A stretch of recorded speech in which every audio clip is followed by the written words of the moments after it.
क्या है? अशोक का राज्याभिषेक। अगर पूछेगा अशोक गद्दी पे कब स्थापित हुआ था? 278 ईस्वी में, ठीक है ना? 72 में, 73 ईसा पूर्व, ठीक है ना? कोई बात नहीं, 72 73 निकाल सकते, उससे कोई दिक्कत नहीं है। चलिए आज जो हम लोग देखिए मुख्य रूप से आज जो हम लोग टॉपिक पढ़ेंगे उसका है मौर्य काल का प्रशासन या शासन व्यवस्था। जो अभी क्वेश्चन है क्वेश्चन पूछा जिसने वही के बारे में हम आपको बताएंगे अभी। तो मौर्य काल का शासन व्यवस्था क्या पढ़ेंगे बाबू? शासन व्यवस्था। अब देखिएगा मौर्य काल के अंतर्गत 3 प्रमुख शासक हुए, जिसमें एक का नाम चंद्रगुप्त मौर्य, दूसरा का नाम हाँ 4-5 का नाम बोले बता रहे हैं। तो मुख्य रूप से आपको याद रखना है मौर्य काल का क्या है? शासन व्यवस्था। 3 शासक, अभी तक में आपको मैंने 3 शासक के बारे में बताया है। एक चंद्रगुप्त मौर्य के बारे में, दूसरा मैंने बताया बिंदुसार के बारे में, तीसरा मैंने अशोक के बारे में।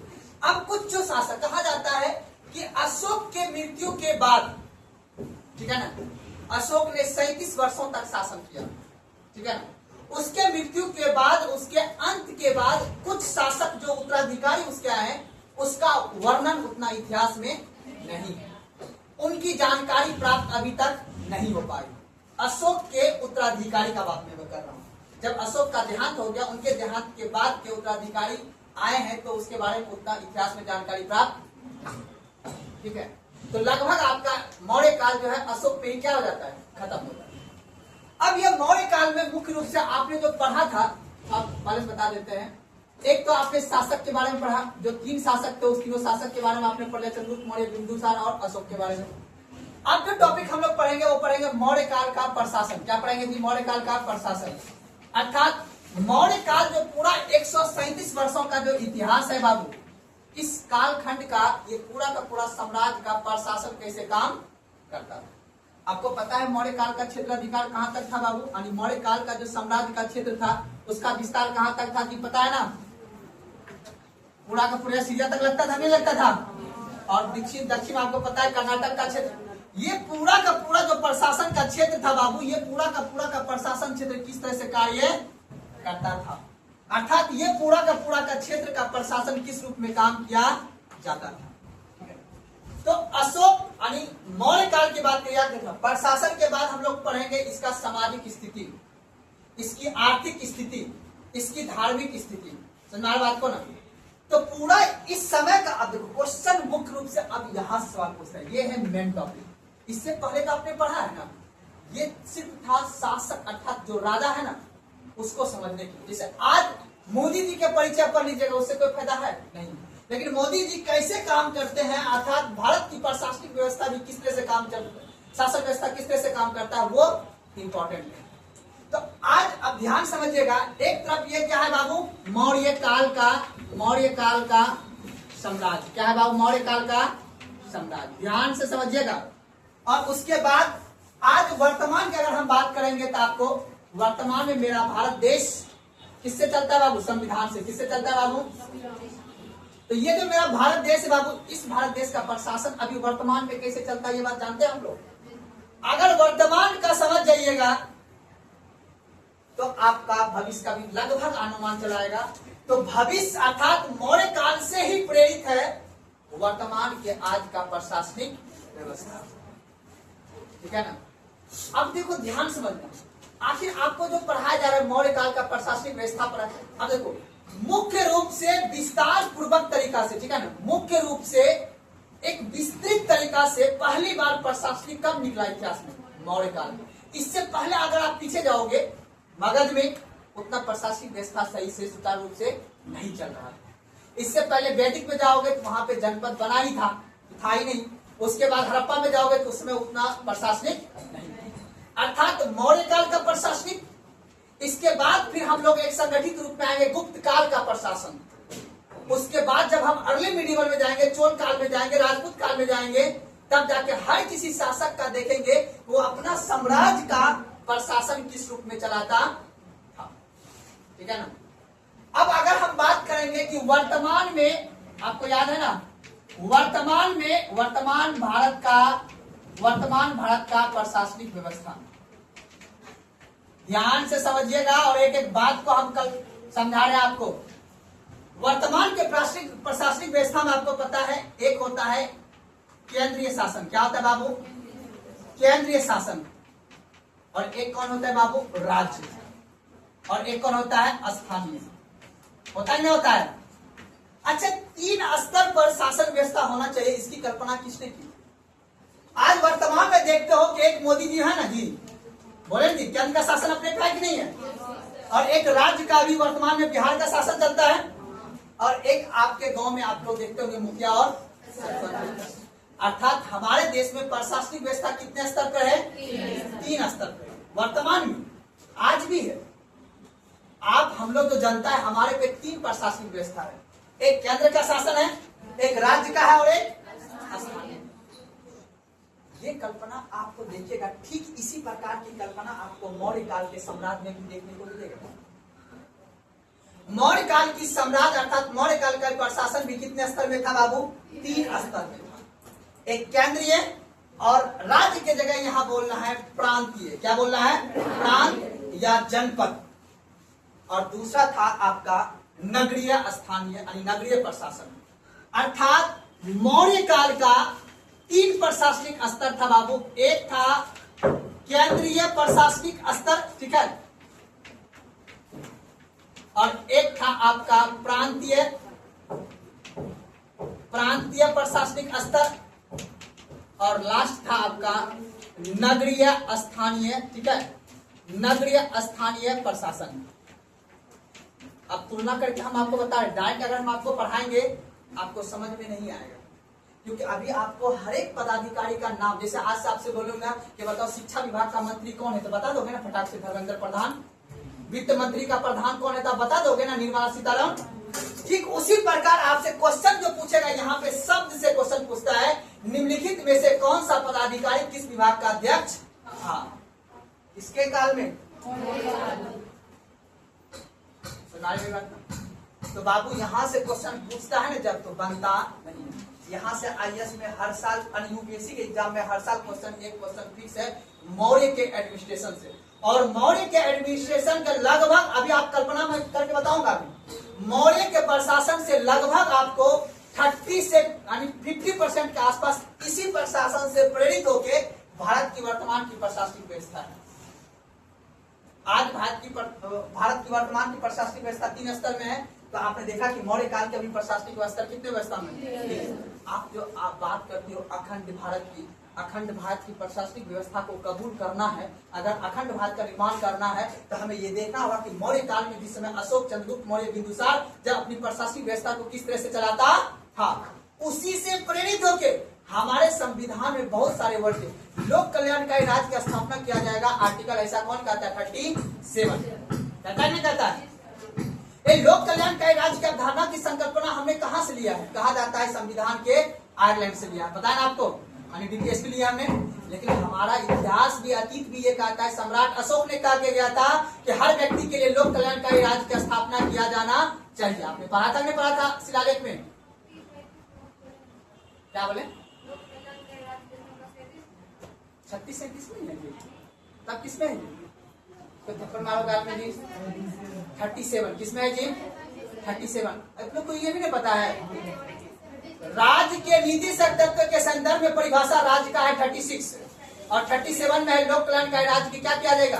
स्थापना किया जाएगा। वाद योग, पूरा बात वाद योग नहीं होगा। क्या होगा? वाद योग। अर्थात 37 और 38 में कहा गया वाद योग की बात नहीं, अर्थात आपसे वादा नहीं किया जाएगा कि हम लोक कल्याणकारी राज्य की स्थापना कब करेंगे, लेकिन करेंगे ये वादा किया जा रहा है। तो 38 से प्रावधान प्रारंभ होता है। 38 से लेके आपका 51 तक जो है पूरा का पूरा लोक कल्याणकारी राज्य की बात को संकल्पना किया गया। अब लोक कल्याणकारी राज्य की स्थापना के लिए कितने वर्गों में बांटा गया है? 3 वर्गों में, एक उदारवादी, एक पूंजीवादी और एक गांधीवादी। हमारे बात को ना, तो इस बात को थोड़ा सा याद रख लीजिएगा। चलिए आइए आप यहाँ पे समझिएगा, थोड़ा सा पॉइंट को मुख्य रूप से समझिए यहाँ पे। अच्छा हमको ये बताइए, कई परिवार मिलकर क्या चीज का निर्माण होता है? क्या चीज का निर्माण होता है?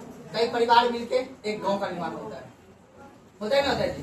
और कई गांव मिलके एक पंचायत का निर्माण होता है। किसका निर्माण होता है? और कई पंचायत मिलके एक ब्लॉक का निर्माण होता है, और कई ब्लॉक मिलके अनुमंडल का निर्माण होता है, और कई अनुमंडल मिलके एक जिला का निर्माण होता है, और कई जिला मिलके एक कमिश्नरी का निर्माण होता है, और कई कमिश्नरी मिलके एक राज्य का निर्माण होता है, और कई राज्य मिलके एक देश का, और कई देश मिलके एक महादेश का निर्माण होता है।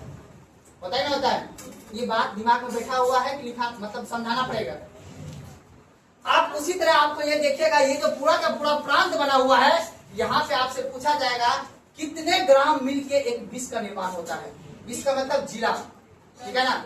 यहाँ पे अभी क्या मौर्य काल के प्रशासन की बात करेंगे, तो हम लोग यहाँ पे किसकी बात करेंगे कि कितने तरह के गांव मिलकर एक विश्व का निर्माण किया गया। लेकिन वर्तमान समय को आप लोग को थोड़ा सा समझना पड़ेगा। वर्तमान में आप लोग थोड़ा सा दिमाग में बैठा लीजिएगा,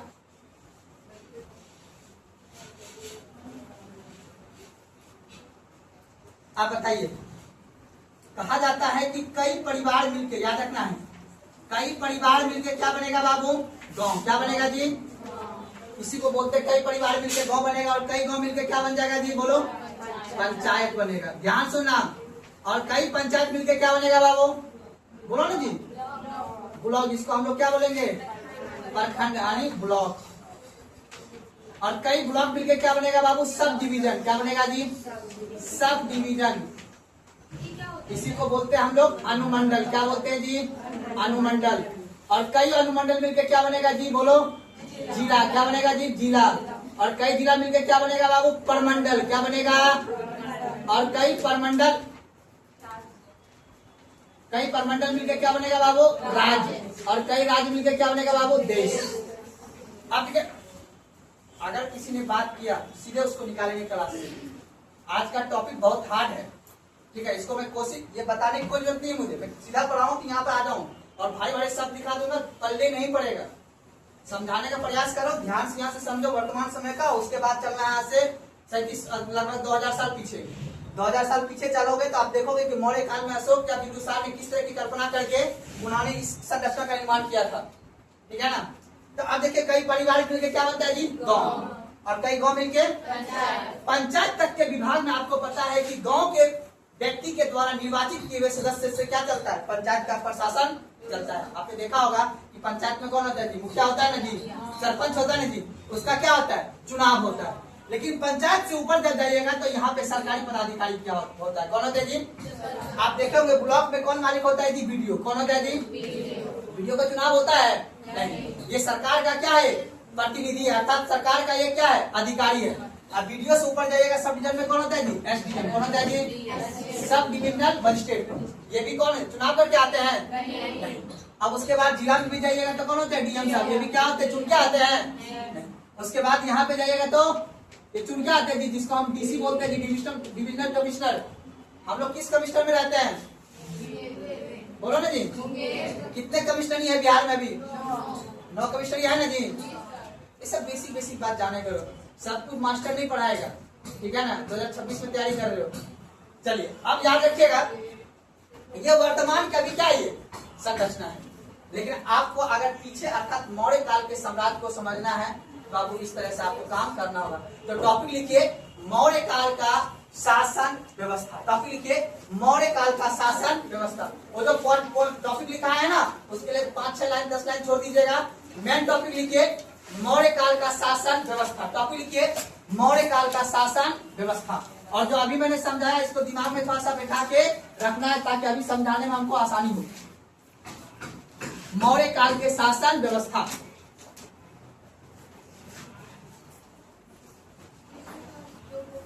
टॉपिक लिखिए मौर्य काल की शासन व्यवस्था। मौर्य काल शासन व्यवस्था। मौर्य काल की शासन व्यवस्था ऐसे लिखिए। उसके बाद मैप बनाइए।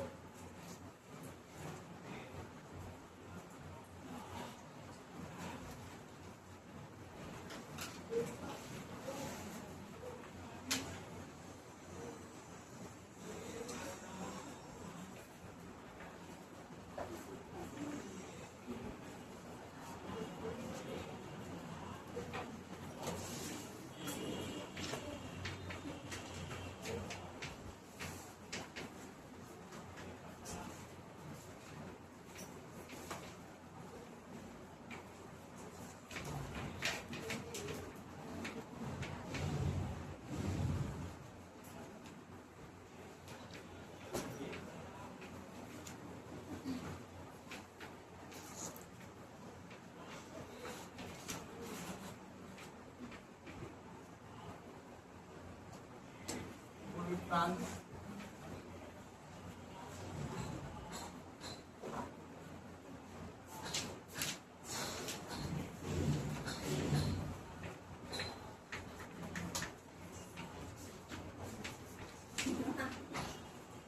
बात नहीं करना है।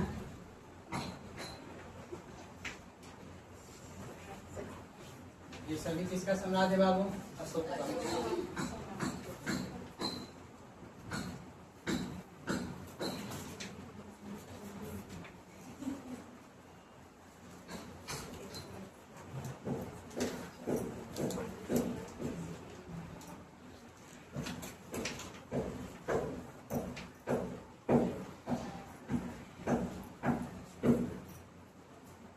तो अब लिखिएगा मौर्य काल का शासन व्यवस्था।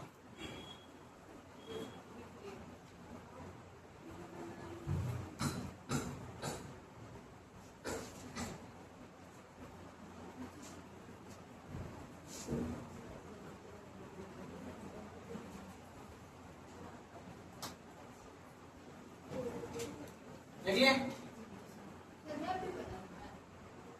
क्लास निकाल देंगे। क्या लिखे यहाँ उतारो।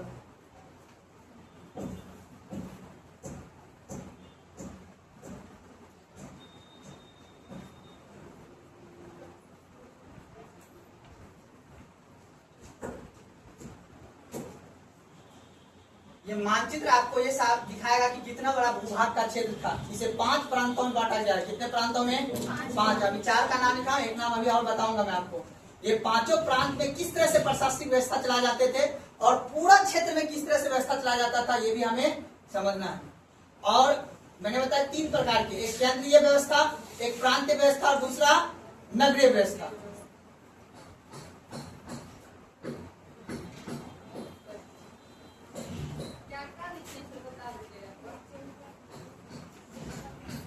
लिखिए जी,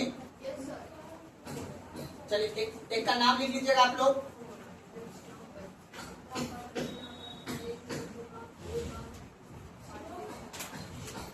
एक लिखिएगा उत्तरापथ, उत्तरापथ एक लिख लीजिएगा। दूसरा लिख लीजिएगा यहाँ पे मध्य प्रांत, पूर्वी प्रांत, इस दोनों का नाम क्या? प्राची, प्राची, प्राची लिख लीजिएगा। तीसरा लिखिएगा आवंती राष्ट्र, यहाँ पे मध्य प्रदेश में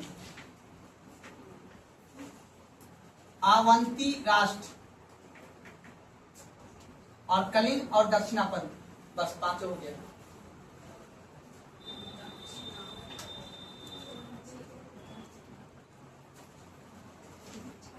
उत्तरापथ, उसके बाद लिखिएगा प्राची, उसके बाद आवंती राष्ट्र, कलिंग और दक्षिणापंथ। 1, 2, 3, 4 और 5। प्राची को ही 2 भागों में बांटा गया, एक मध्य प्रांत, एक को पूर्वी प्रांत। और ये जो लिखा हूं, ये लिखा हूं राजधानी पाटलिपुत्र।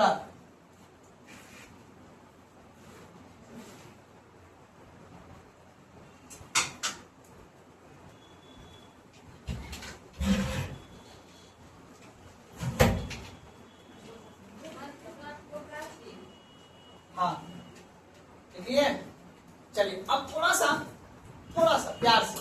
कैसे जी? प्यार से। अंत में एक प्रशासन को चलाने के लिए किन किन चीज की आवश्यकता होती है? अगर आपसे पूछा जाए कि एक प्रशासनिक, अभी वर्तमान में जो मोदी जी अर्थात हमारे देश के प्रधानमंत्री क्या है? वर्तमान के प्रधानमंत्री सम्राट है ना जी। जिस अभी मौर्य काल के उस समय के सम्राट कौन थे? अशोक मालिक थे ना जी, पूरा केंद्र का। आज हमारे यहाँ का केंद्र का सर्वा कौन है? प्रधानमंत्री है कि नहीं?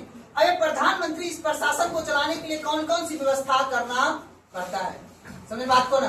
तो आप लोग नीचे एक फिगर यानी डायग्राम के नीचे लिखना है आपको। टॉपिक में हम यहाँ पे लिख देते हैं।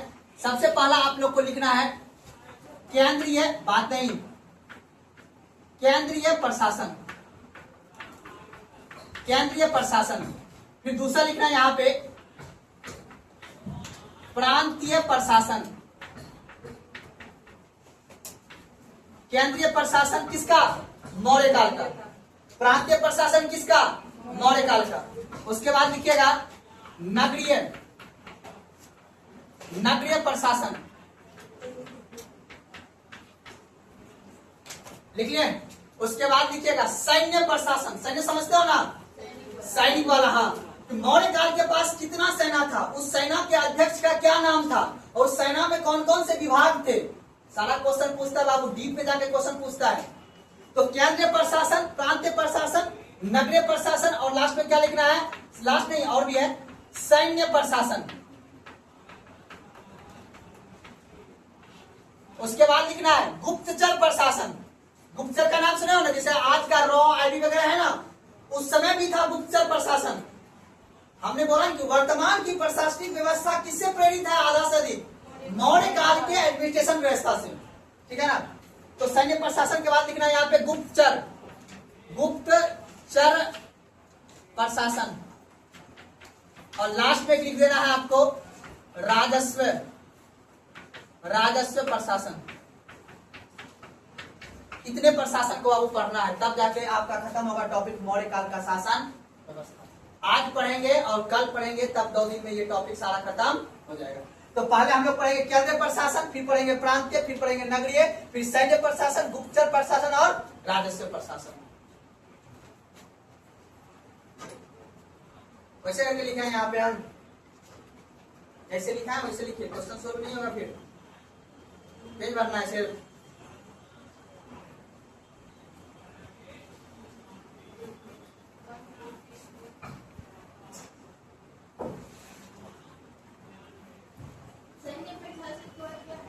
सैन्य गुप्तचर प्रशासन टॉपिक है पूरा मौर्य काल के गुप्तचर प्रशासन व्यवस्था, ठीक है ना। तो लेकिन सब में ऊपर में लिखा है टॉपिक, बस सब क्या आगे मौर्य काल, मौर्य काल आया था।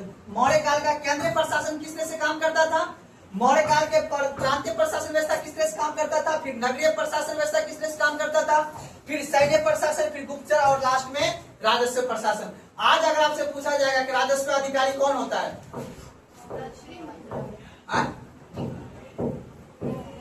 राजस्व अधिकारी कौन है अभी,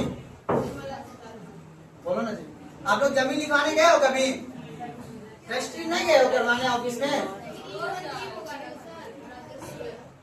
तो हमारे ध्यान समझिएगा, अगर आपसे पूछा जाएगा ध्यान से, अभी जो वित्त मंत्री अर्थात केंद्र में जो वित्त मंत्री का बड़ा सा अधिकारी होगा, उसका काम ही है टैक्स को, भूमि संबंधित, जमीन संबंधित टैक्स को क्या करना, सुनना। आपने भी देखा होगा न्यूज में, आप लोग के घरों में आया होगा रसीद कटवाने के लिए, तो जमीन का रसीद कटवाइए, आया था गाँव में, क्यों? अरे ऑनलाइन या ऑफलाइन जो भी हो, उसका मतलब क्या था, आपसे टैक्स ले रहा है, क्या ले रहा है सरकार? याद रखिएगा, अशोक ने 1/, भूमि कर कितना लगता था, 1/6, लेकिन जब एक बार नेपाल गया, वहां पे नेपाल में जाकर उन्होंने छूट दिया, वहां पे क्या 1/8 लिखाऊंगा, क्वेश्चन पूछता है तो याद लिखा भी था ना। हाँ, कोई बात। तो राजस्व प्रशासन व्यवस्था चलता था 1/6, एग्जाम में पूछता है। और इसी को कहा 2 प्रकार के भूमि होते थे, एक जो सीधा जाया था ना, सिंचाई नहीं, जो राज्य के भूमि पर अगर आप काम कीजिएगा, जो राजा मतलब अर्थात राज्य का भूमि होगा, उस पर अगर आप खेती कीजिएगा, सरकारी भूमि पे खेती कीजिएगा, तो उस पर आपको सीधा टैक्स देना पड़ेगा।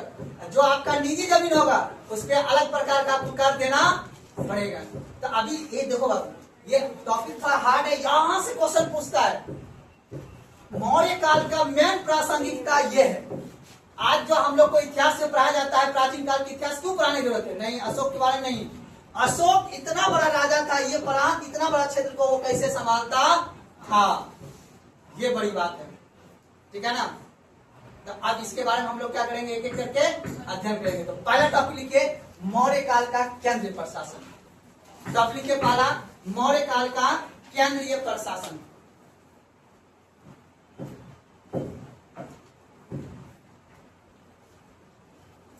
देखिए टॉपिक, मौर्य काल का केंद्रीय प्रशासन।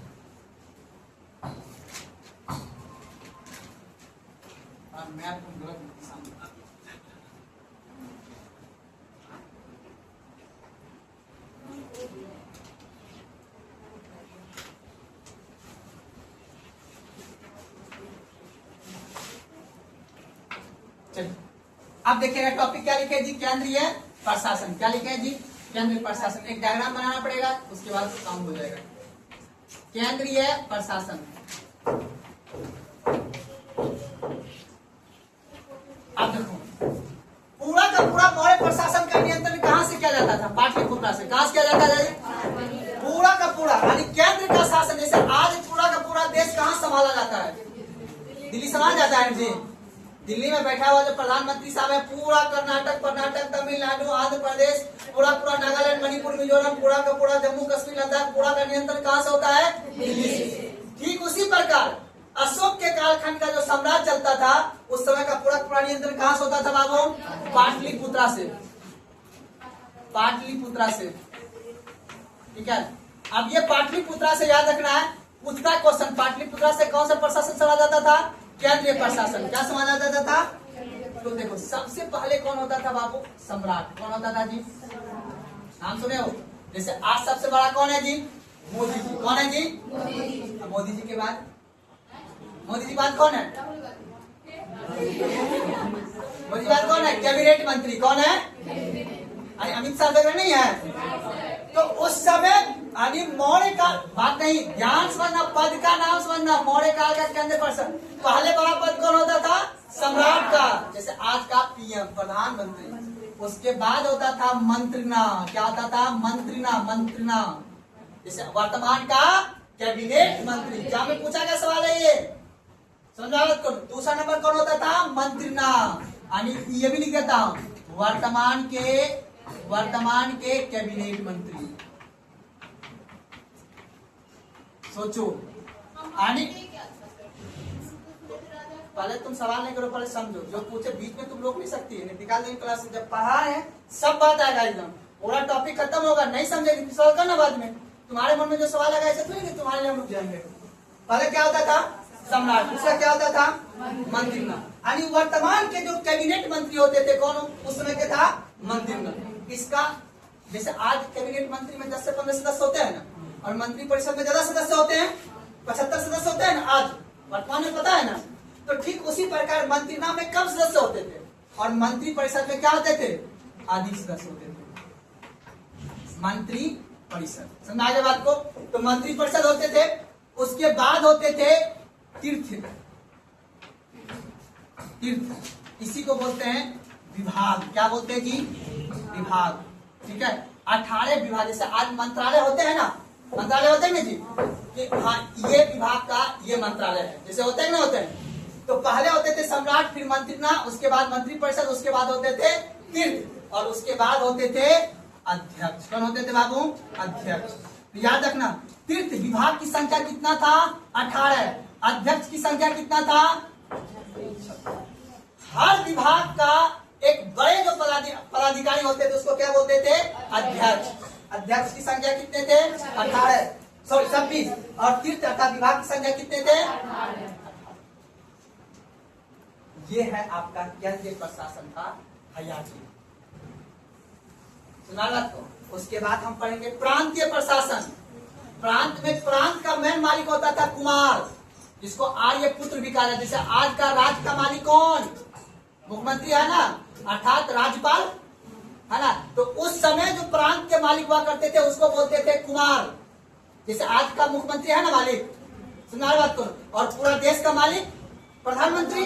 ठीक उसी प्रकार पूरा ये मौर्य साम्राज्य का मालिक हुआ करता था सम्राट। ठीक है ना। उसके अशोक नहीं, सम्राट बोलना। चंद्रगुप्त के समय भी था, बिंदुसार भी था, और अशोक भी था। दूसरा कौन होता था? उसके लोग के मंत्री था। उसके बाद मंत्री परिषद, उसके बाद तीर्थ, उसके बाद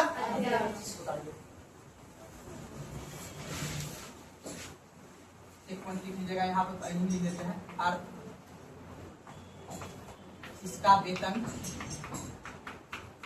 48,000 वन, मतलब 48,000 चांदी के सिक्के इसका वार्षिक वेतन था। कौन सा वेतन था बाबू?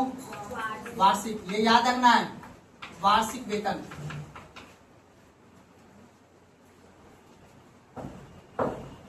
इसका था 12,000 पन, यानी वार्षिक। ये भी वार्षिक वेतन था।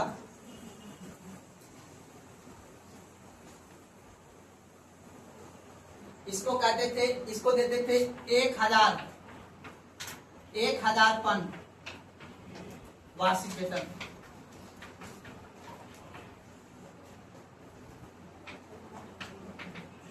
इसी अध्यक्ष को मेगास्थनीज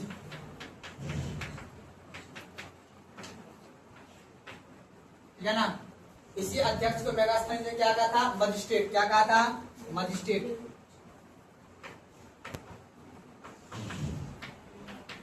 मजिस्ट्रेट कहा। यानी वर्तमान का जो मजिस्ट्रेट आज होते डीएम साहब ना, उन्हीं के अध्यक्ष के बराबर थे। तो यूनानियों ने अध्यक्ष को क्या कहा था, मजिस्ट्रेट।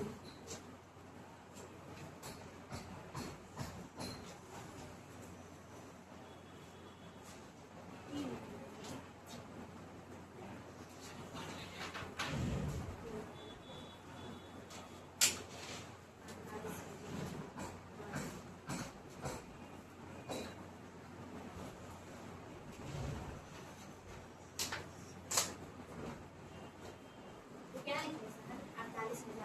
48,000 48,000 पन। पन मतलब वार्षिक वेतन। 48,000 चांदी के सिक्के एक मंत्रियों को मिलता है। जैसे आज के कैबिनेट मंत्री का वेतन मिलता है ना, आज मासिक वेतन मिलता है, उस समय क्या मिलता था, वार्षिक वेतन मिलता था। तो 48,000 पन वार्षिक वेतन। मंत्री परिषद, आज का जो मंत्री परिषद है ना, उसी बराबर ये मंत्री परिषद को मिलता था 12,000 पन। इसका अभी नहीं है। अध्यक्ष को मिलता था 1,000 पन वार्षिक वेतन। मेगास्थनीज ने अध्यक्ष को कहा है मजिस्ट्रेट। ये सब एग्जाम में सारी बात पूछे जाते हैं एग्जाम में।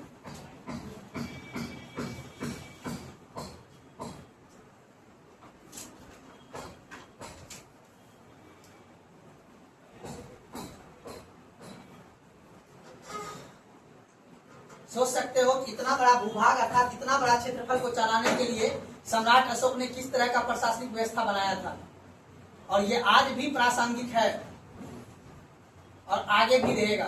क्योंकि आगे चल के जब मेरा क्षेत्र पर जनसंख्या बढ़ेगा, तो जनसंख्या को नियंत्रण करने के लिए सरकार अपनी किस तरह से एडमिनिस्ट्रेशन व्यवस्था को बनाएगा, तब जाके इस सब का हमें जानकारी इतिहास से ही पता चलता है।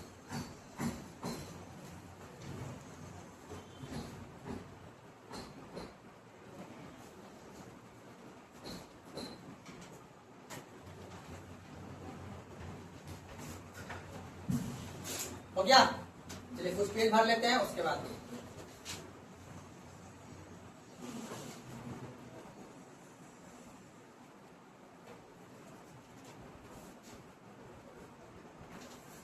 भर ले पेज, लिखिए। भारतवर्ष में सर्वप्रथम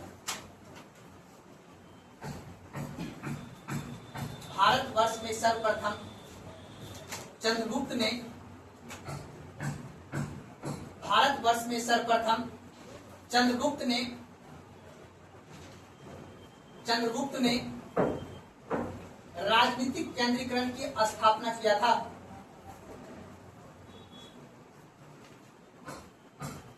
भारतवर्ष में सर्वप्रथम चंद्रगुप्त ने राजनीतिक केंद्रीकरण की स्थापना किया था।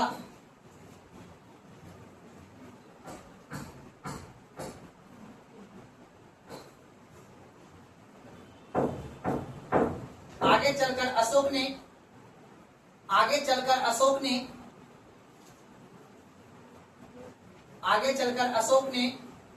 प्रशासनिक सुधार एवं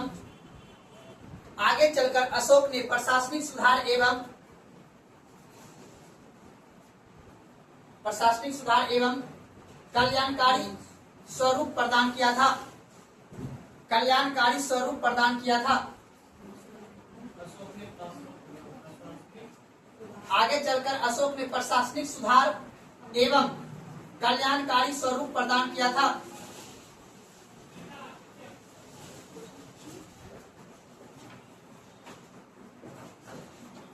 चलो समझो क्या लिखे हैं बाबू, चंद्रगुप्त मौर्य। अच्छा कोई बात बताओ, इनकी तुलना अगर हम JL नेहरू से करें,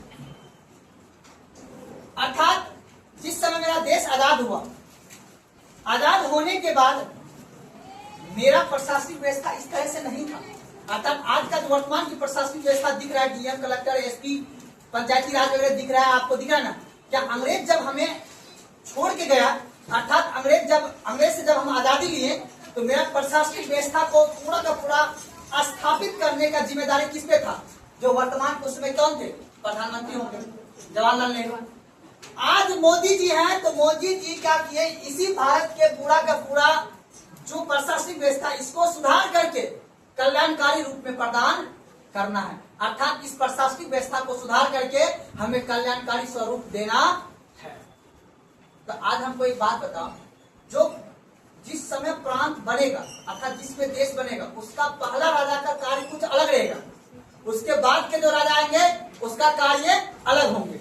ठीक उसी प्रकार जो आज आप देख रहे हो, आज मोदी जी को ये चुनौती है कि नहीं हमें किसी से बचना है, किसी से हमको झगड़ा कैसे करना है, नहीं, क्योंकि हमारे पास इतना बड़ा विशाल सेना है। लेकिन जब देश 1947 में जब देश आजाद हुआ तो देश के पास कई सारी चुनौतियां था। देश में संप्रदाय था, दंगा हो रहा था, जैसे भाषा का आधार पर मांग चल रही थी, देश में जनसंख्या का तेज गति से बढ़ रही थी, बाढ़ आ रहा था, कई सारी चुनौतियां थे देश में। उस चुनौतियों से निपटा कौन? देश के प्रथम प्रधानमंत्री। फिर देश विकास किया, तब दूसरा राजा आया था, दूसरा प्रधानमंत्री है, उन्होंने क्या किया? जनता को समृद्ध बनाने के लिए, जनता में जो आय की असमानता है उसको विकास अच्छा बेहतर करने के लिए आज मोदी जी काम कर रहे हैं। बताइए, मेरी बात समझ आ रहा है हम क्या कह रहे हैं ना? अब बताओ, अगर हमें 1947 में या 1950 में गैस कनेक्शन सबको देते तो उतना मेरे पास पॉसिबल था? आज लेकिन पॉसिबल है। तो आपको ये याद रखना है कि चंद्रगुप्त मौर्य ने राजनीतिक केंद्रीकरण को स्थापित किया था। चंद्रगुप्त मौर्य ने एक केंद्रीकृत शासन व्यवस्था को नींव डाली और उस केंद्रीकृत शासन व्यवस्था को बेहतर रूप कौन दिया? अशोक ने। उसका प्रशासनिक सुधार किसने किया? अशोक ने। उसे कल्याणकारी स्वरूप किसने दिया इस प्रशासन को? अशोक ने। मेरी बात समझ आया हमने क्या बोला? चलिए अगला पॉइंट लिखिए। अगला पॉइंट देखिए, इसी लिखिएगा, मौर्य काल का शासन एवं प्रशासन के विषय में जानकारी। मौर्य काल के शासन एवं प्रशासन के विषय में जानकारी।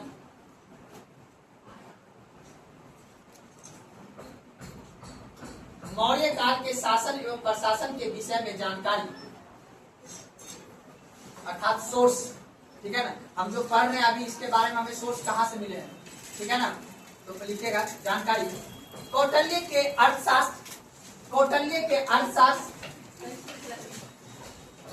कौटिल्य के अर्थशास्त्र। उसके बाद लिखिएगा मेगास्थनी, मेगास्थनी के इंडिका नामक पुस्तक से तथा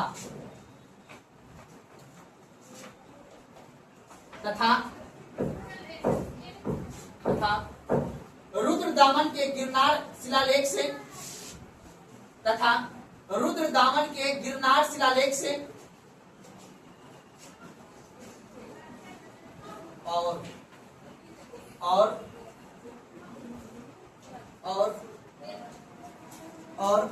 अशोक के अभिलेख से, और अशोक के अभिलेख से।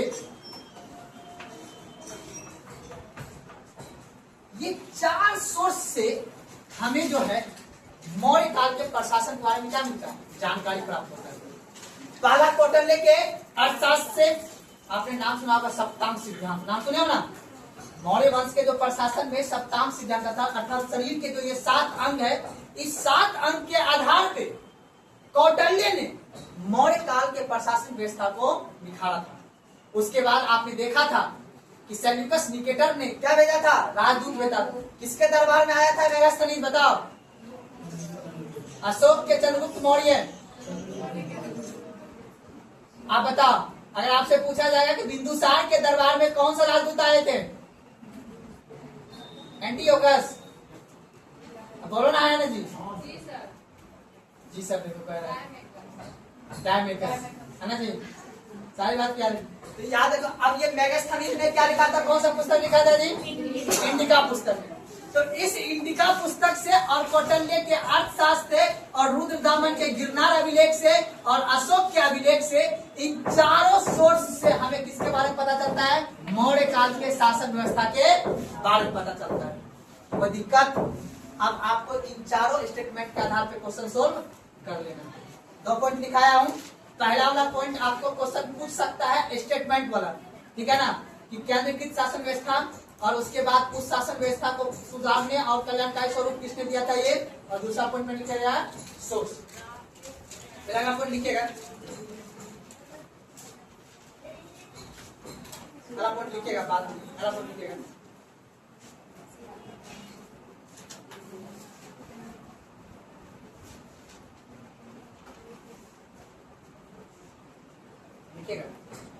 कौटिल्य के अर्थशास्त्र में, कौटिल्य के अर्थशास्त्र में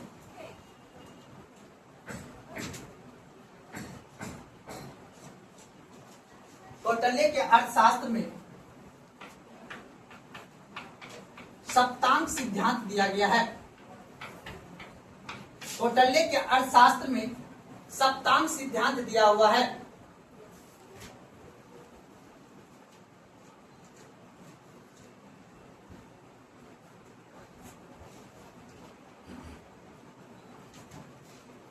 चलिए उसके नीचे लिखिएगा टॉपिक,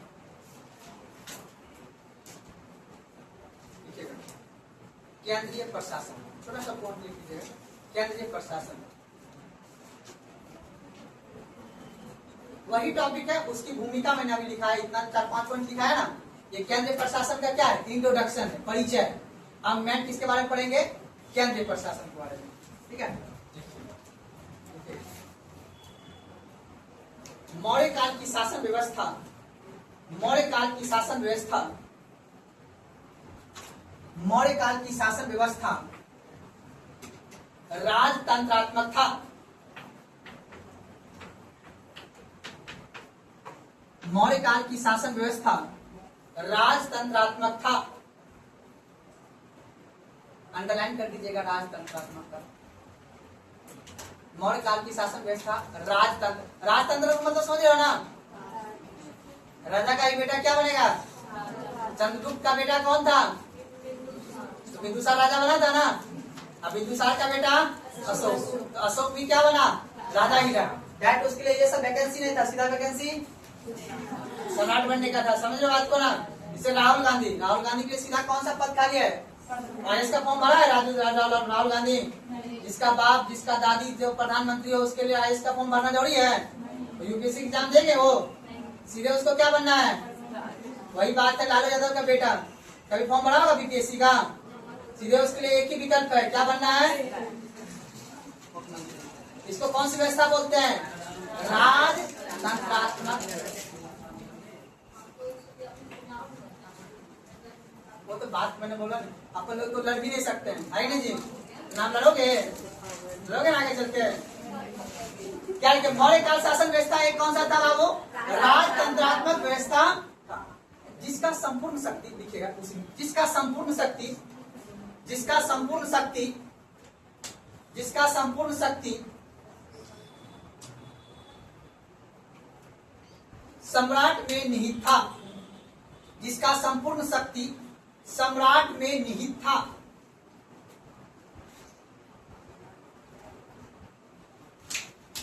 कोई दिक्कत, आला पर नीचे लिखे। कौटिल्य ने राजा को, कौटिल्य ने राजा को,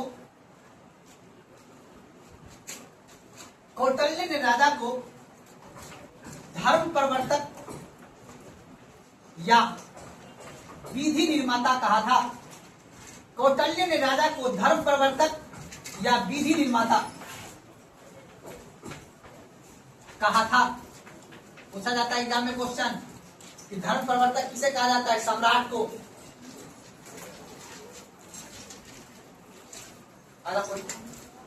आज ये बताओ, सभी जितने भी संवैधानिक पद पे बैठे हुए अधिकारी उसकी नियुक्ति कौन करता है, बोलो जी, राष्ट्रपति ने करता है।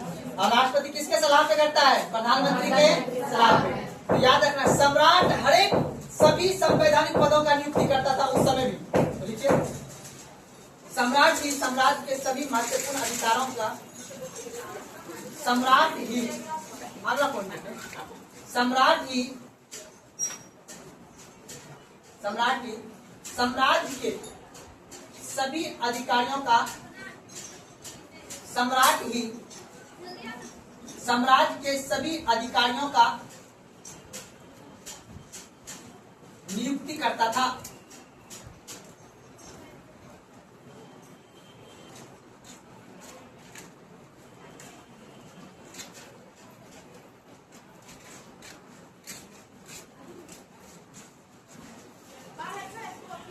देखिए, सम्राट अपने कार्यों में सम्राट अपने कार्यों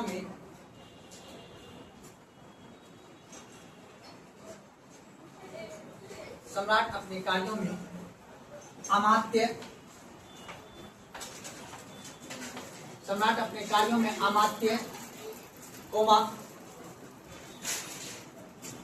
मंत्रियों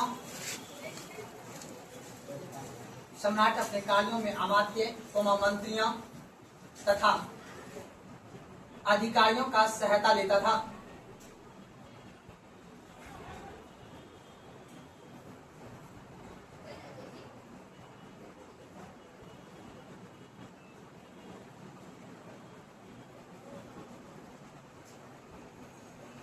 समझ बात को? देखिए, जितने भी पदाधिकारी थे उन सभी को बोला जाते थे अमात्य। क्या बोला जाते थे? अमात्य। आज के जो आईएएस अधिकारी है ना, उस समय के अमात्य हुआ करते थे। क्या हुआ करते थे? अमात्य। तो याद रखिएगा, उनके आज जैसे आज कैबिनेट मंत्री है, हर कैबिनेट मंत्री के एक क्या होते हैं? कैबिनेट सचिव होते हैं। कौन होते हैं? कैबिनेट सचिव होते हैं। अब वही सचिव, देखो, नेता कुछ जानता नहीं है। अब उस नेता यानी कैबिनेट मंत्री जो, जैसे मान अमित शाह है, अमित शाह भी होम मिनिस्टर है। अभी कोई होम सेक्रेटरी होगा अभी अपना देश का, जिसको हम लोग बोलेंगे गृह सचिव। क्या बोलेंगे हिंदी में? गृह सचिव। वो अपना देश के जितने भी शासन प्रशासन चल रहे हैं उसी के अंदर में सब कुछ। तो ठीक उसी प्रकार सम्राट जब भी कोई कार्य करते थे तो अपने अमात्य, अपने मंत्री, अपने अधिकारियों से क्या लेते थे? सलाह लेते थे। तुम्हारी बात को ना लिखा कोई देखिएगा, कौटिल्य के अनुसार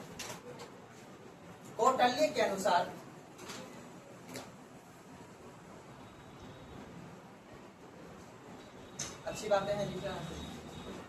राज रूपी रथ का पहिया, कौटिल्य के अनुसार राज रूपी रथ का पहिया, कौटिल्य के अनुसार राज रूपी रथ का पहिया बिना योग्य अमात्य से संचालित नहीं किया जा सकता है। कौटिल्य के अनुसार राज रूपी रथ का पहिया बिना योग्य अमात्य से संचालित नहीं किया जा सकता है।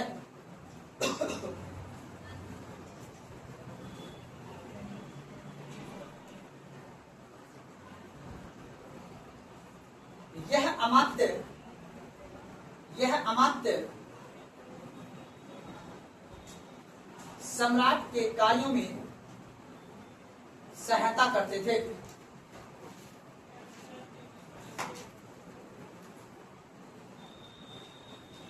अब देखो, अब बउआ कहाँ गई? वो जो पूछी थी अमात्य के बारे में, कौन पूछी थी जी? आप हमारे साहब पूछे थे।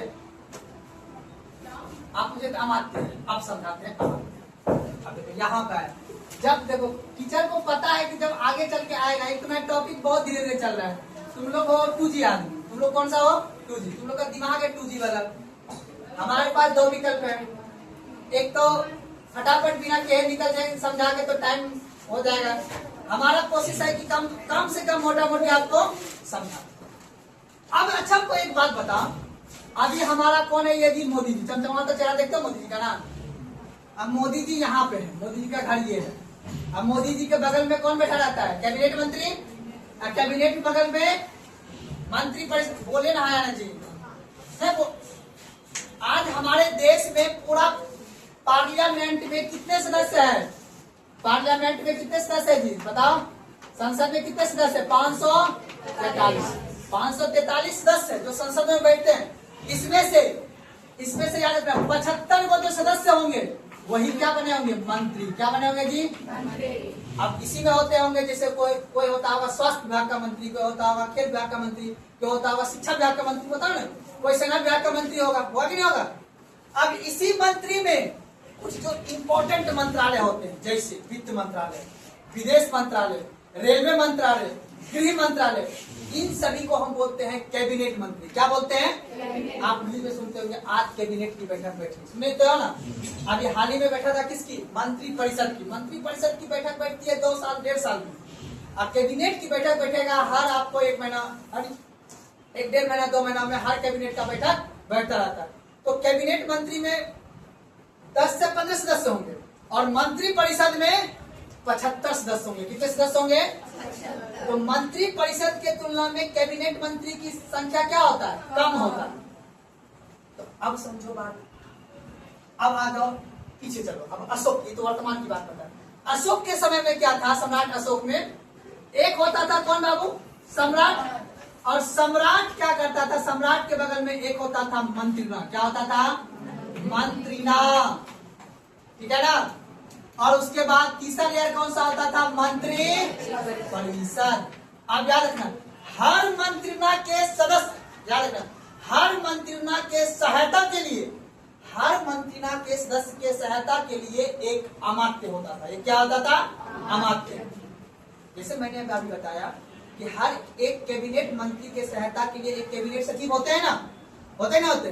तो उसी तरह याद रखना है, एक मंत्रिना के सहायता के लिए एक क्या होते थे? अमात्य होते थे। और याद रखना है, ये अमात्य किसका सहायता करते थे? मंत्रिना का। और मंत्रिना सब सहायता किसका करते थे?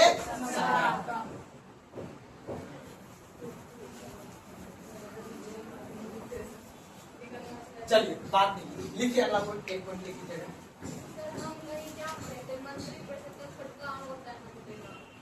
कहाँ बाबू पढ़े थे आप? क्या मंत्री परिषद के छोटा अंग? वही बात तो हुआ आपने जो बोला, मतलब इससे छोटा होगा कौन? तो हम तो वही बोल रहे हैं, सम्राट से नीचे नहीं हुआ। तो सम्राट तो एक ही होगा, सम्राट एक है। मान लो एग्जाम्पल के लिए राजा एक है, उसके इर्द गिर्द में कौन? कैबिनेट मंत्री अर्थात मंत्रिना हुआ। अब मंत्रिना से बड़ा कौन होगा? मंत्री परिषद होगा। आप समझ, अभी मैं लिखाऊंगा एक पॉइंट और कि जो ये जो मंत्री परिषद है ना, अर्थात केंद्रीय मंत्री परिषद 3 स्तरों में, एक प्रथम श्रेणी, एक द्वितीय श्रेणी और एक तृतीय श्रेणी। तो प्रथम श्रेणी के जो होंगे वो सम्राट होंगे, द्वितीय श्रेणी में आपका मंत्रिना आएंगे, तीसरे श्रेणी में कौन आएंगे? मंत्री परिषद। और समझ आया? हाँ पूछिए पूछिए, सवाल पूछिए उसके बाद।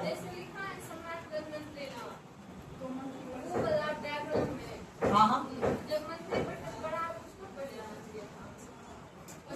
हायरार्की ने लिखा है, पद का हायरार्की लिखा है।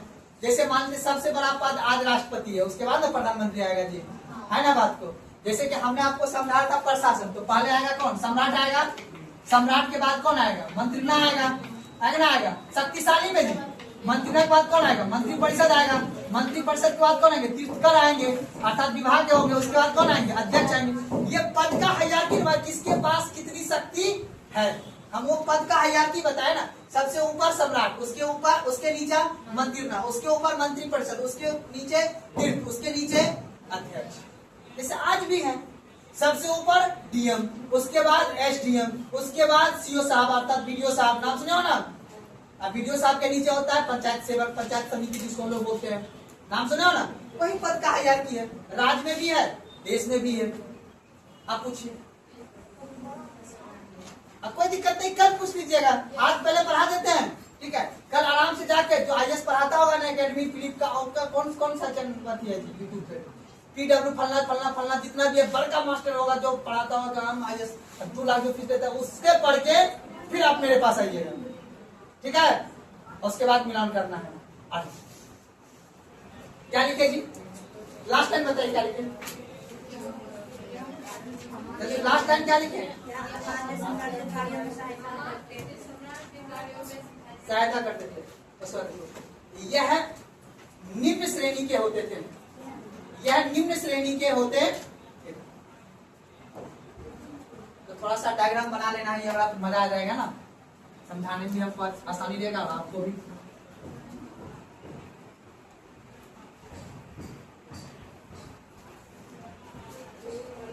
ठीक है, निम्न श्रेणी में तो एक डायग्राम ऐसे 3 बना लीजिए, इसे अगर गोल चक्कर करके पहले सम्राट या राजा, सम्राट या राजा। दूसरा में लिखेगा ये मंत्रिना, मंत्रिना। तीसरा में लिखेगा मंत्री परिषद।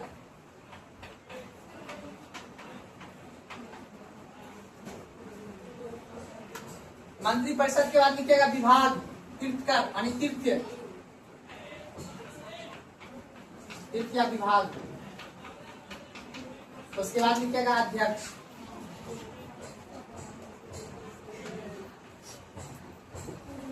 अध्यक्ष।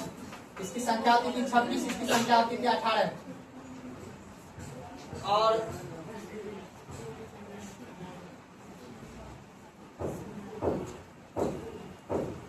मंत्रिणा की संख्या दिया हुआ किताब में 3 से 4, ठीक है। मंत्रिपरिषद की संख्या नहीं बताया गया है।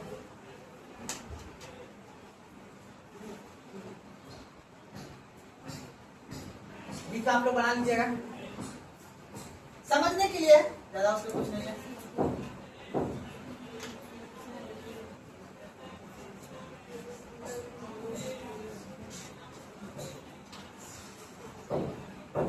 आज और कल 2 दिन थोड़ा क्लास टफ लगेगा, ठीक है ना, क्योंकि एडमिनिस्ट्रेशन इसको समझना पड़ेगा। क्या बोले बाबू एग्जाम में? हाँ ये सही बात बोली, ये सब आया सब आए। अच्छा हम देखो कोशिश कर रहे हैं। आज ये बताओ, इसमें से 1-2 स्टूडेंट को छोड़ के पहली बार ये पढ़ रहे हो, और पहली बार में अगर हम इतना समझा पा रहे हैं तो सोचो ये मेरी उपलब्धि है। जिसने कभी नाम नहीं सुने हो प्रधानमंत्री राष्ट्रपति का, उसको हम समझा पा रहे हैं तो मेरी उपलब्धि है। सुने बात को ना, अगर आप कल पढ़ के आ जाओ, यूट्यूब पे जाना, कोई को पढ़ाया होगा, ज्ञान दिया होगा, उससे पढ़ लेना। 4-5 वीडियो पढ़ाया होगा, लेकिन 4-5 वीडियो दिन भर में देख लेना, 1.5 घंटा 1.5 घंटा होगा, देख के उसके बाद फिर आना, तब मेरे से सवाल भी कर दो, फिर मैं पढ़ाऊंगा आपको, तब समझना आपको बेहतर तरीका से। क्या बाबू? अध्यक्ष, तीर्थ विभाग, ये सब तो बात पहले भी लिखा है। इसका दूसरा नाम क्या है? विभाग।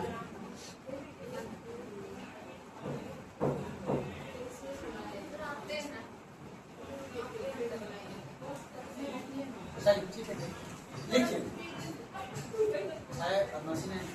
लिखिए। निम्न श्रेणी में लिखिएगा, प्रथम श्रेणी के अमात्य, प्रथम श्रेणी के अमात्य, प्रथम श्रेणी के अमात्य, प्रथम श्रेणी के अमात्य, प्रथम श्रेणी के अमात्य मंत्रिणा कहलाते थे। प्रथम श्रेणी के अमात्य मंत्रिणा कहलाते थे, जिसकी संख्या 3 से 4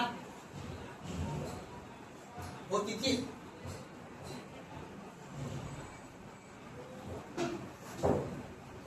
बस वही दूसरा पॉइंट लिख लेना है।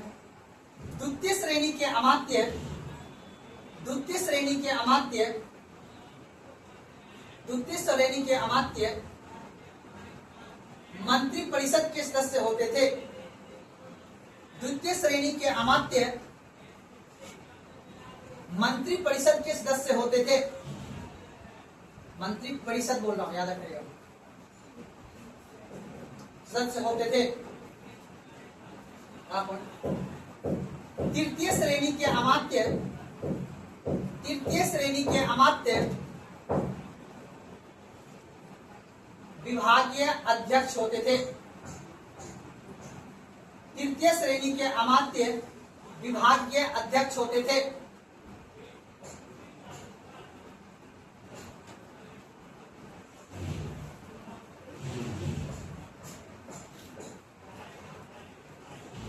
आप बताओ कोई दिक्कत?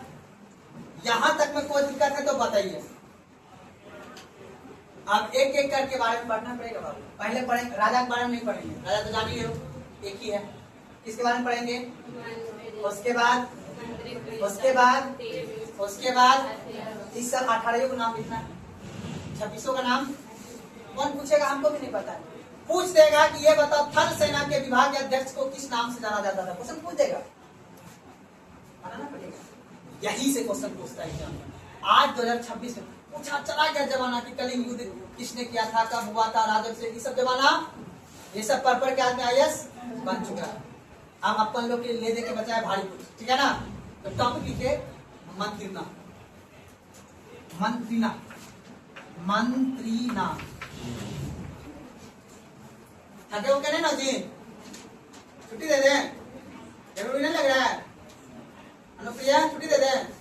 हाँ ना तो बोलो छुट्टी दे देते पढ़ लेते थोड़ा सा में गर्मी क्या कर सकते, लंबा टॉपिक लग जाएगा।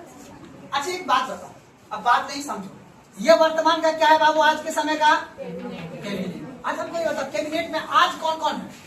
पीएम प्लस राज्य मंत्री, नाम सुने हो ना? अर्थात पीएम प्लस, याद रखना, स्वतंत्र प्रभाव वाले जो मंत्री होते हैं ना, वो सभी किसमें आते हैं बाबू? कैबिनेट में। कौन आते हैं बाबू? कैबिनेट में। अर्थात याद रखना है, मंत्रिमंडल के अंतर्गत सम्राट, युवराज, सेनापति, ठीक है ना, वो सभी किसके अंतर्गत आते थे? मंत्रिमंडल के अंतर्गत। पुस्तक आज आप लोग ये बताओ, अभी युद्ध हो जाएगा तो हमारे देश के सेनापति कौन है? बोलो जी, राष्ट्रपति। कौन है जी? राष्ट्रपति तीनों सेना का क्या होते हैं? प्रमुख। थल सेना, वायु सेना और जल सेना। ये तीनों सेना का प्रमुख कौन है? राष्ट्रपति। 26 जनवरी को हम क्या करते हैं जी?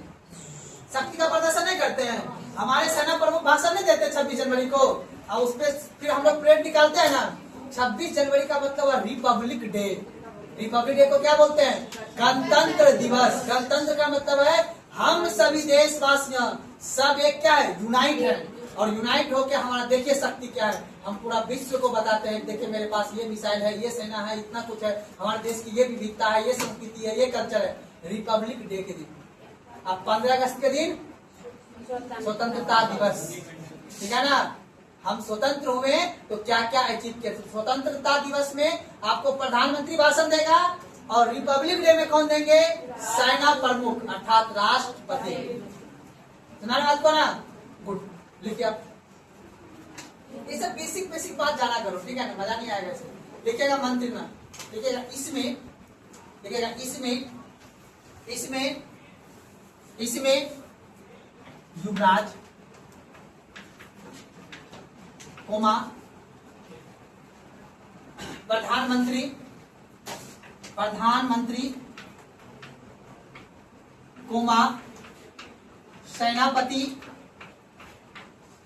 कोमा सेनापति, कोमा संनिधिता, सन्निधिता, सन्निधिता पद का नाम है ये, सन्निधिता। यह सभी मिलकर, यह सभी मिलकर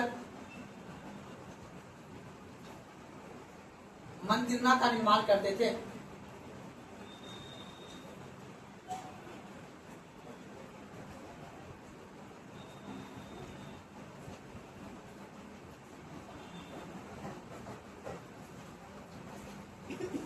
ये याद रखिएगा, युवराज, प्रधानमंत्री, सेनापति और संविधान, ठीक है ना।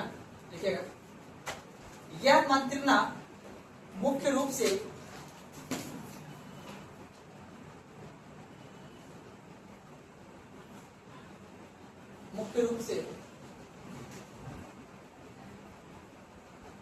सम्राट के सलाहकारी थे।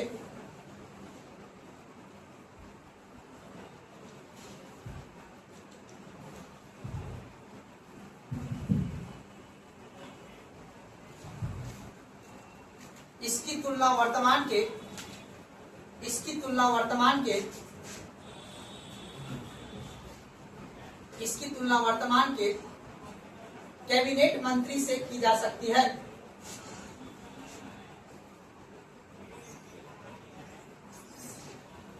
ठीक है ना, अगला पॉइंट इसकी तुलना वर्तमान के कैबिनेट से, कैबिनेट मंत्री से की जा सकती। ठीक है, मंत्रिमंडल के सदस्य, मंत्रिमंडल के सदस्य मंत्रिपरिषद की सदस्य की अपेक्षा, मंत्रिमंडल के सदस्य, मंत्रिमंडल के सदस्य मंत्रिपरिषद के, मंत्रिपरिषद मंत्रिपरिषद के सदस्य की अपेक्षा, मंत्रिपरिषद के सदस्य की अपेक्षा अधिक श्रेष्ठता, अधिक श्रेष्ठ, अधिक श्रेष्ठ था।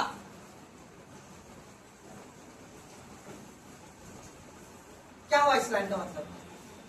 श्रेष्ठ कौन है? ताकतवर कौन है? मंत्रिना या मंत्री परिषद? क्या लिखा है, ध्यान से पढ़िए। मंत्रिना के सदस्य मंत्री परिषद की सदस्य की अपेक्षा अधिक श्रेष्ठ होते थे या होते?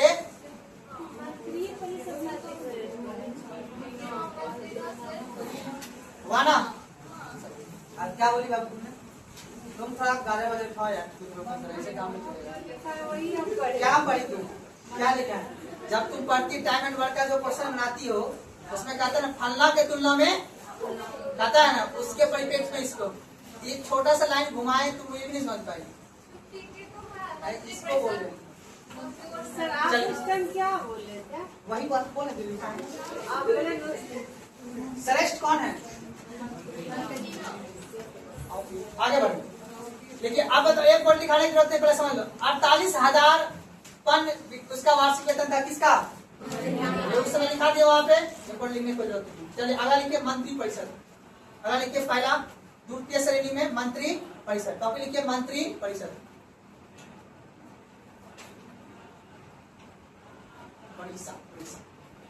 देखिए मंत्री परिषद, देखिए इसका उल्लेख अभिलेख में, इसका उल्लेख अभिलेख में, इसका उल्लेख अभिलेख में परिसा के रूप में किया गया है। इसका उल्लेख अभिलेख में परिसा के रूप में किया गया है। किसका? मंत्री परिषद का। सारा सवाल पूछेगा एग्जाम में। क्या लिखे हैं? परिसा का मतलब ऐसा कुछ नहीं होता, ये गलत आप करते हैं। या तो आप उतना डीप नहीं पढ़े हो, आपको सिलेबस दिया हुआ है ना, मैं आपको बता रहा हूँ। अभी मैं मॉडल कलाम भी पढ़ा रहे हैं और लगभग 7 दिन से पढ़ा रहे हैं बाबू, 7 दिन से पढ़ा रहे हैं, और विदाउट डिजिटल बोर्ड का, विदाउट डिजिटल बोर्ड। और इसमें अभी का अंतर ये है, हमें हर बात को लिखना पड़ता है, और लिखने में घड़ी रुका नहीं रहता है, घड़ी चल रहता है। तो उससे क्या होता है, मेरा ड्यूरेशन ऑफ टाइम बढ़ता है, क्लास का ड्यूरेशन बढ़ जाता है। जो मुझे टॉपिक खत्म होना चाहिए थे 3 दिन में, वो मेरा 5 दिन चला जाता है।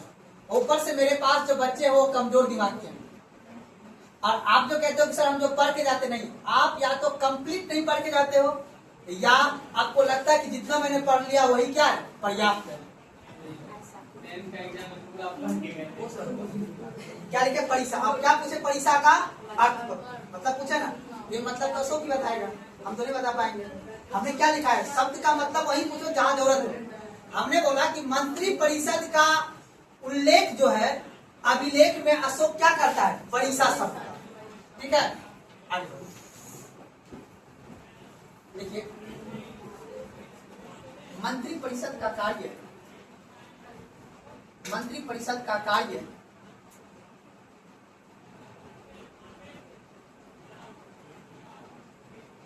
निम्न था।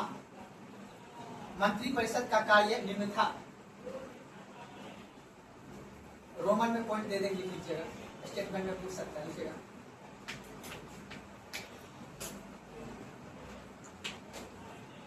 लिखिएगा दिए गए निर्देश को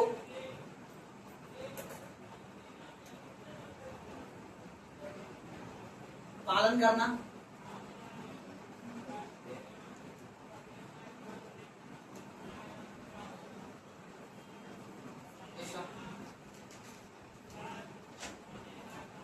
प्रारंभ किए गए कार्य को पूरा करना। दूसरा लिखेगा प्रारंभ किए गए कार्य को पूरा करना।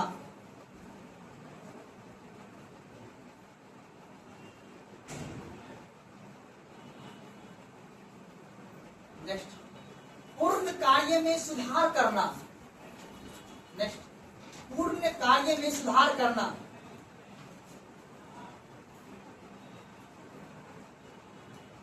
तथा तथा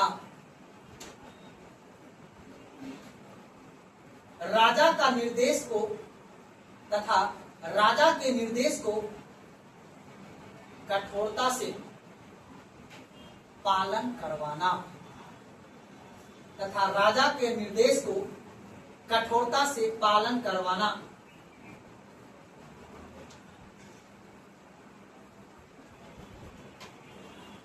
आज हमको ये बताओ, आज मंत्री परिषद का क्या कार्य है ना?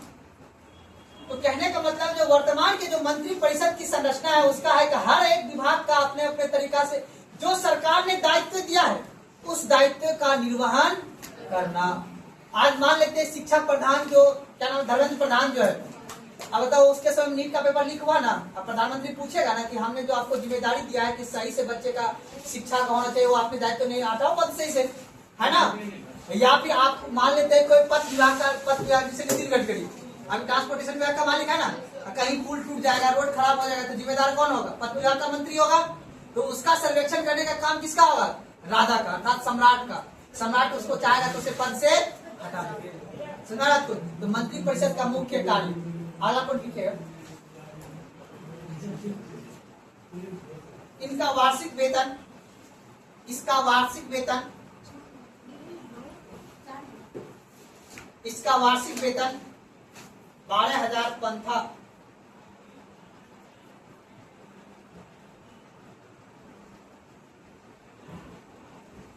अब एक बात है, कौटिल्य कहता है कि मंत्री परिषद में जो निर्णय लिया जाता था वो बहुमत के आधार पर लिया जाता था। इस आज भी है, आज भी संसद में जो बिल पास होता है किसके आधार पे होता है? बहुमत के आधार पे होता है। तो कौटिल्य के अर्थशास्त्र से मुझे ये ज्ञात होता है कि जो मंत्री परिषद में अर्थात मौर्य काल के जो मंत्री परिषद की संरचना था इसमें जो किसी बात का जो निर्णय लिया जाता था वो बहुमत के आधार पर लिया जाता था।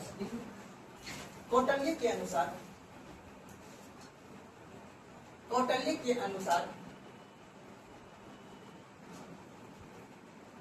मंत्री परिषद का निर्णय,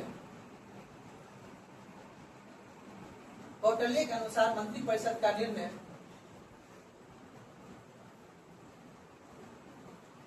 बहुमत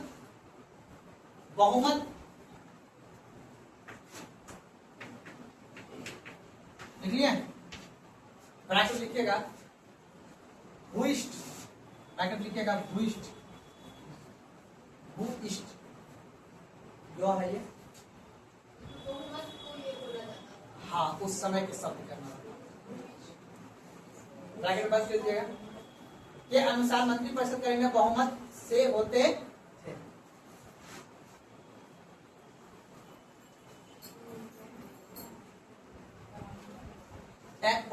नोट नहीं लगाना, लिख लीजिए नॉर्मल बात। आवश्यकता होने पर या आवश्यकता पड़ने पर, आवश्यकता पड़ने पर सम्राट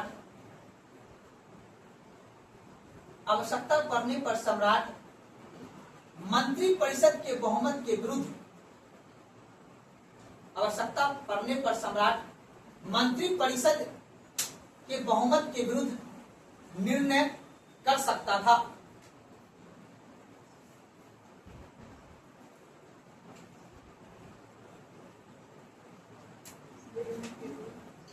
निर्णय कर सकता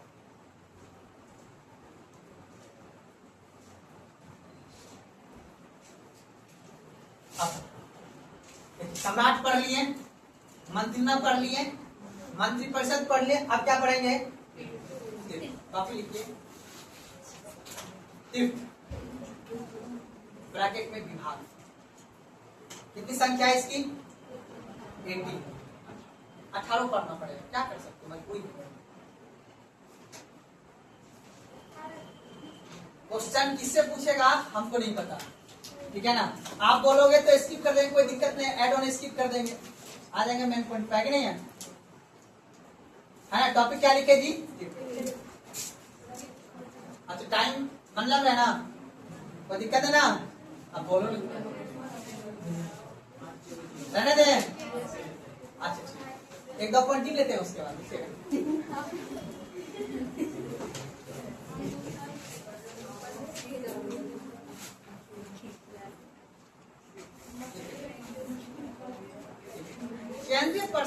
को सुविधा के लिए, केंद्रीय प्रशासन को सुविधा के लिए, केंद्रीय प्रशासन को सुविधा के लिए